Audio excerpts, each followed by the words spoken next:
What is one way sellers should avoid using AI in 2026? What is one way sellers should avoid using AI in 2026? There's a couple different things I think could be answered here. I'm excited to see both of your answers, but all right, let's start with John. John, what do you got?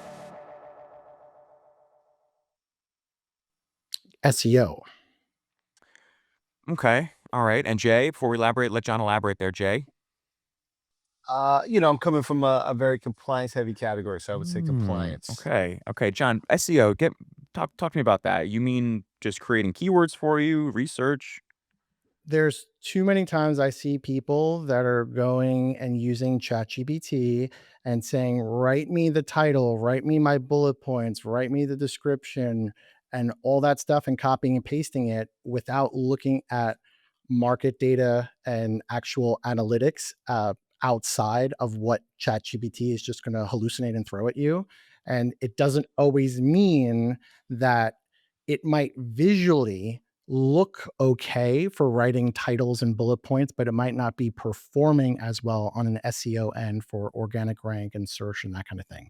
So that's one thing I always tell people to steer clear of. Stick to data tools for those kind of things, because at the end of the day, a title on Amazon, as long as you're getting to the point of what it is in the first couple of words, the tail end of it is just stuff that's there for keywords. We all understand and know that, right? No one's looking at the tail end of a title to really boost what they're clicking on to see if it's really that. So, All right. And Jay, any thoughts on No, that? I think I'm in slight agreement, right? I think Dang you it. do have to be creative about the title. Yeah, I think hopefully John and I will disagree on some things, but I think here, like, I do agree. Like, you can't just copy paste a ChatGPT title or bullets for an Amazon listing, right? There some component of conversion, and then also some component of, like, what do the data tools say are the most important keywords, and in, like, what priority order. hmm So And Jay, for your answer specifically, compliance, are you saying that you shouldn't use AI to check if your product is compliant or? yeah, I think just for the copy, right? Like, what kind Mm, of claims you can make around the product that might be compliant, or what keywords are allowed, or like what boundaries you can push. I do find, like, AI is still a little bit slow to the draw to know, like, what are the latest rules.